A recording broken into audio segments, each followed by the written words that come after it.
Welcome back to our examination of Christmas of the past. So what we're going to take a look at this week is the decade of the 2010s, plus a couple of extra years. I thought we would look at 2010 through 2021, and then tomorrow we will take a look at what's on the agenda for 2022. Just finish it off that way. So we will get started when we come back.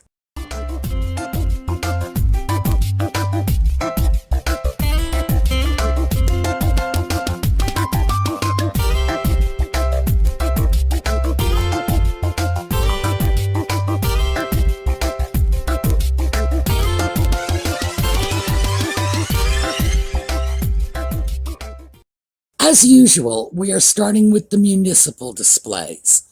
And I promise you, I could have done an entire video of nothing but gorgeous pictures of Christmas lights. Now, this is, I want to say it's an aerial view, but I actually think this is a photo from a tall building, and this is London. And this is around 2015. Gorgeous. Now, one of the reasons that Christmas lights have really been just sort of bumped up exponentially is the LED lights are so much cheaper to install. First of all, they're all plastic and cheaper to operate.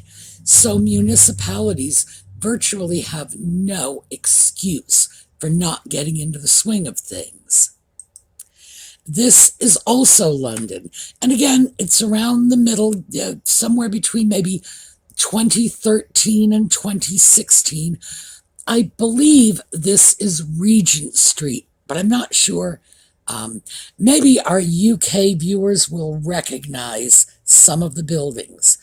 Very pretty, very novel, very different, not traditional Christmas images, but still, this is so striking. Now, this is a private home, and you're going to see a lot of these too, because I promise I could have done a whole video of private homes. Again, it's the LED lights, and now people can actually get sets of lights. You can get a light set to cover your window. You can get an elaborate light set to go across your front porch. You don't even need to make them yourself. You can just go to the store and say, give me one of those. This one is in San Francisco. This is Chicago. Relatively simple, but very, very beautiful. I'm not sure what it is that I find so appealing about this, because as I say, it is very simple.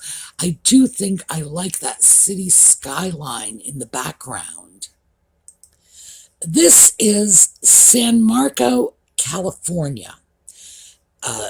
Usually when I've done California, it's been more like Southern California, but San Marco, I believe, is on the northern end.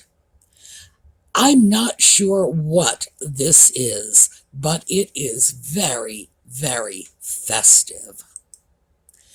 This is Phoenix, and this is just a private home, and it looks like the entire North Pole fell on this yard. These are people who take Christmas seriously. And our final image is Salt Lake City, Utah. This is their downtown area, Temple Square.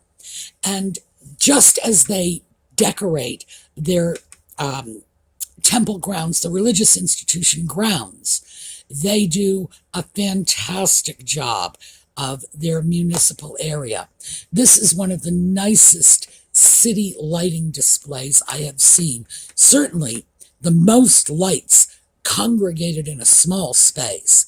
Very, very beautiful. So let's move on to the Christmases of just regular folks. And here we go. This is Queen Elizabeth. You had to know I was going to sneak her in. And I believe this is Christmas of 2015.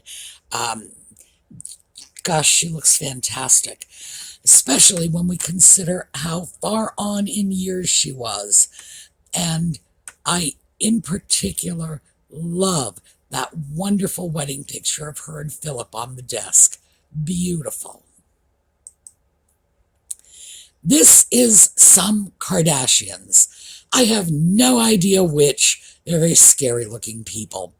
And that is, I guess, Kardashian family Christmas. No skulls on the tree. I'm very surprised.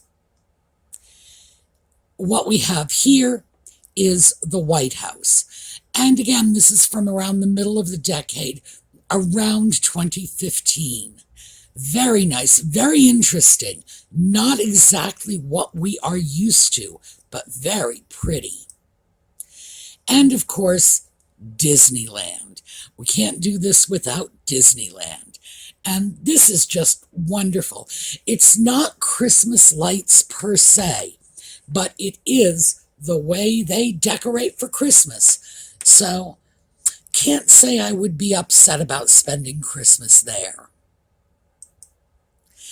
And now let's move on to private Christmas trees and look at these trends. We now, in this decade, we now have white Christmas. That was the overwhelming trend, and I had no trouble grabbing white Christmas trees. I did have trouble grabbing non-white Christmas trees, but I did get some. These trees are just, well, they look like they're covered in snow. Now, I've got a lot of white ones, and you may be thinking, oh, they're all going to be white. No, they're all going to be different. Here's another one. Again, it looks like it's a snow-covered tree. And this one has the color-coordinated packages. We saw that in the last decade. People were starting to wrap their presents to match the tree. These trees are relatively simple. Well, they would have to be with only one color, but still really nice. Here's another one. Same thing, just this wonderful white Christmas tree. In this tree, I really love that spray of, gosh, I almost said greenery, but there's nothing green about that. A spray of twigs. All right, I'm going to call it twigs. Spray of twigs up at the top. But notice the mantelpiece. That's all brightly colored with ornaments and stockings. This is a trend that was strictly limited to trees. Here's another one. We've got more silver in this one. These wonderful icicles. The packages, although they are not all in white and silver, it looks like there's some gold. We are not seeing any primary colors in this. So people are starting to coordinate. Here's another one. And notice this tree. Notice how tall and thin this is. This is another new thing that came in the 2010s. And that is tall, narrow trees that fit easily into small spaces, so you can have a tree if you have a corner. Now here's another one. We've got green here. We have an actual green tree decorated in white. Very attractive. Frankly, I have to say that once I got over my initial shock, I started to really appreciate the beauty of these trees. This is another one. We're white and silver, and we've got some highlights in blue. But that mantle is all decorated, even though it's all in the same silver range, all dolled up. And here we have white, silver, and green. We're going to start seeing a little more color in the trees because I went out of my way to find some that were not just white. Again, really, really pretty. Here's another one, the same color palette, only in light colors. And of course, they've got a pillow on the sofa to go with the Christmas theme and these Christmas colors. Very nicely done. And this one is more of a sort of dusty look. There's some teal in, there's some green. It's still that same general predominantly white tree, but we are getting some color in. And what I'm noticing here in this tree, and although I probably should have mentioned it in the other pictures we looked at, notice that it's starting to pick up the colors of the room. In the other pictures we looked at, most of those rooms were predominantly white. And here is another, this is the last of our trees. Once again, we are white and a sort of pale turquoise. As you can see, Mom's just in the living room decorating the tree. This is what our trees have looked like for the last 10 years. I'm really impressed with how well people are decorating the trees, and it's starting to get really like a decor kind of look. It's no longer a Christmas tree. It's part of the decoration of the house. We've got the color schemes coordinating, and we're really paying attention to how it looks. So when we go off to things like Christmas baubles, I wanted to show you this because this appears to be a new trend coming. These old-fashioned, rustic, this is wooden beads, and this is our new version of Christmas garlands. Very, very interesting. And here is a Christmas bag in keeping with that general rustic kind of look. Rustic has started to become prominent. And speaking of rustic, we're going to take a look at Christmas cards. Now, this one is Charles and Camilla's card. What does this say? I believe this is 2015. I'm not sure, but I think it says so on the side of that card. So anybody with sharp eyes, I bet you can pick that out. What we have here is a card that looks like it was made from cardboard or an old paper bag with twine ribbon. This rustic look is really becoming popular, and we have stuff on this card. We have bows, we have little artificial flowers. This is a very three-dimensional card. It's very, very attractive, but this is the sort of thing that crafty people were making for their own use, and then the companies started figuring out that they could sell this, and they were putting these cards out commercially. Here's another one with stuff. We have what looks like a Starbucks cup and a button. I do not understand the significance of the button, but again, it's that rustic look, that look of a homemade card. Somebody just grabbed the scissors and the glue stick and went to town. And this is another one. Again, very three-dimensional. We have what looks like a lace doily here and some artificial leaves, the strings. Really, really interesting. This one, again, very three-dimensional looking. It's the sort of thing that, well, as I say, it looks like a crafter made it. And we are starting to respond to this, to Christmas cards that look handcrafted. Personally, I think that's wonderful. I think it's especially wonderful if people can actually make their own. Now, this was another strange thing that came out in the 2010s. As you can see, cards dated 2015, and it was crazy photos. These people definitely look disturbed, but it's a deliberate picture. It's a comic picture, and that was something that came out probably in response to the accidentally funny Christmas cards of years past. And before we get off Christmas cards, I do want to mention that I got a great card in 2020. Unfortunately, I mailed them all out, so I don't have one to share with you.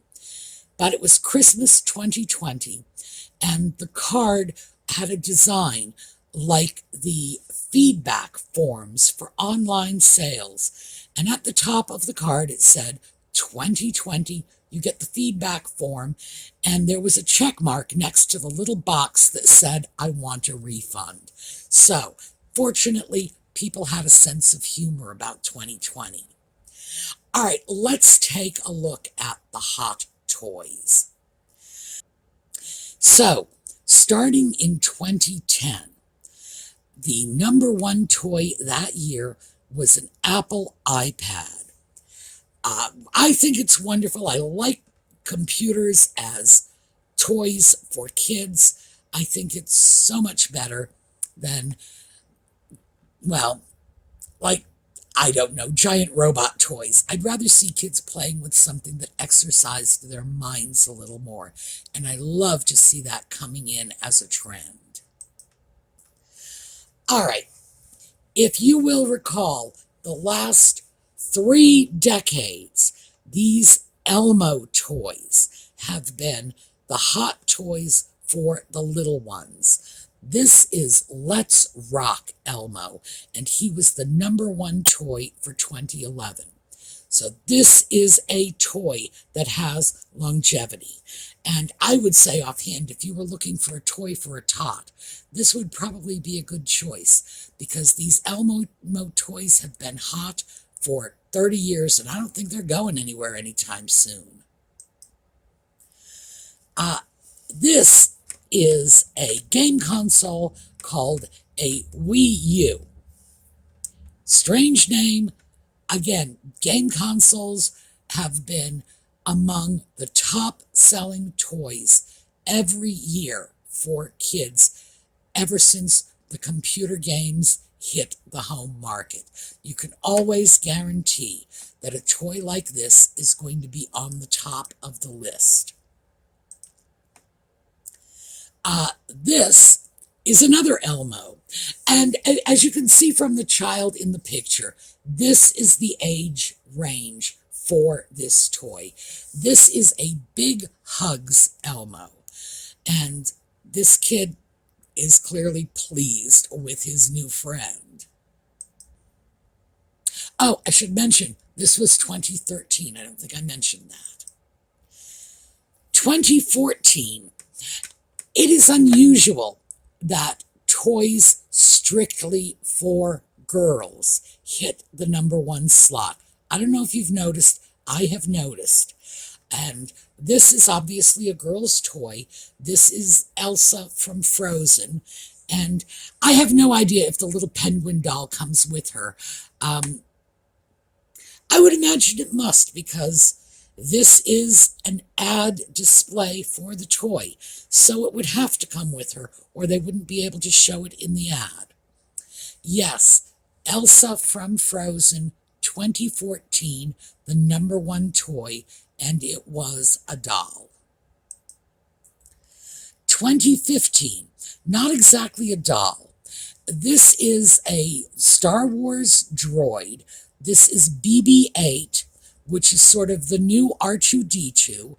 And as I'm sure you'll recall, back in the Star Wars days, when the action figures were the big thing, R2-D2 was always a favorite. And little BB-8, he scoots around, by the way. Whereas the little R2-D2 toys back in the 80s, when they were very, very popular, they would have little wheels. but they were human powered. You pushed them before they went. This little guy, he does stuff. All right, 2016. This is the Nintendo NES gaming system. The gaming systems are always at the top of the list. And even though they are starting to get a little more sleek and streamlined, they really look very much like the gaming consoles that were coming out in the 80s and 90s. And this is a toy that is, just 6 Christmases ago. This 2017's #1 toy, it is a little tank-style robot called Cosmo. And Cosmo apparently picks stuff up. He has little robot arms, and he picks up these little boxes, and he moves them somewhere. And this is 2018's #1 toy. This is Boxer AI Robot. This is a robot that in a lot of ways resembles the Roomba that goes around and cleans your floor, because it will stop when it comes to obstacles, it will turn, it'll move in another direction. It does all kinds of things, but we are definitely not talking about your dad's robot. No, this is a whole new generation of kids' toys. Now, this is 2019. This is the LOL Surprise 2-in-1 Glamper. No kidding. I was really stunned when I found that this was the #1 toy in 2019. A little toy glamour camper. That's what a glamper is. It's sort of a luxury camper. Now, this too is a toy designed for girls. And again, made the #1 slot. In most cases, it is toys that are either unisex or toys for boys that are taking over that key slot. No, not in this decade. We've got 2 girls-only toys so far. Now, this is the PS5 Xbox Series X. I had to read that off because I don't know anything about these. Now, whereas I had said when we looked at the last gaming system, they really hadn't changed much aesthetically. As you can see, this Xbox has changed. This is a gaming system, but it no longer looks like the old-fashioned gaming systems we are more used to. Now, this one is sleek and futuristic. And last year's #1 toy is Grogu. This is the little Yoda baby that is in the television show The Mandalorian. And that little puppet is just the cutest thing in the world. And this is the little Grogu toy in his little basket. In the television show, the basket levitates. This one does not. But that is the toys that have been popular for the last 12 years. So let's move on to Coke. And that's where we're going to wrap this up, because Coke and Christmas has been a real thing for decades, as we have seen. These are Coke Christmas ornaments. Notice the little ribbons on top. These are made from Coke bottles. And we're going to see more of that. Coke went through a period in the previous decade when they issued Coke bottles with names on them. So you get a Coke bottle and it would say Bob. And if your name was Bob, isn't that great? In this case, we have Santa, we have Dasher, we have Dancer, we have Mrs. Claus. And we have those Coke bottles reproduced as little Christmas ornaments. And here is another ornament. It doesn't have the name on it, but it's the regular Coke bottle, as you can see, designed to sit on a tree, because we've got a couple of these here. And here is our 6-pack in the cardboard carton. And once again, they're producing Christmas ornaments. So Coke and Christmas has really come a long way together. All right, that is what I have for you today. What to remember about the last 12 years?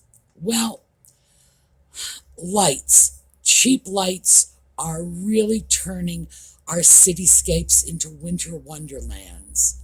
Christmas trees, people are coordinating the trees to their houses. They are really decorating them to the nines and putting on a serious Christmas show with those trees. They're becoming very beautiful. The natural tree, the cut down tree, is starting to become a thing of the past. And there was a while when people were still going for the real, formerly live Christmas tree, the real dead Christmas tree. And that has been intermittently popular.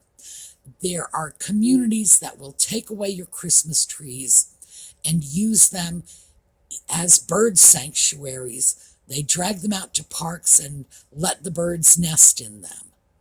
Other times, people will get a real live Christmas tree with the root ball intact, stick it in a pot, and decorate it, and then plant it in the yard when Christmas is over.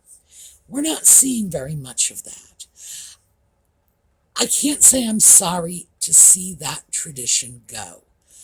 We really did cut down a lot of trees, and these days, needlessly cutting down any trees just seems like a terrible waste to me. And frankly, I have to admit that I like artificial trees myself. You know, you have the tree, you buy it once, it's there for you next year, the year after, etc., etc. You don't have to feel guilty about cutting down a tree, and you don't have to dispose of it when you're done. All right, tomorrow we are going to talk about Christmas 2022. We're going to take a look at what the hot toys are, what the bargains are for you last-minute shoppers, where and how you can get a very hot, because we're only looking at trendy toys, very hot, very popular toy at a reasonable price. And we're also going to talk about what you can do if you want to spread a little Christmas cheer in a very personal way. All right, I will see you tomorrow. Have a terrific day.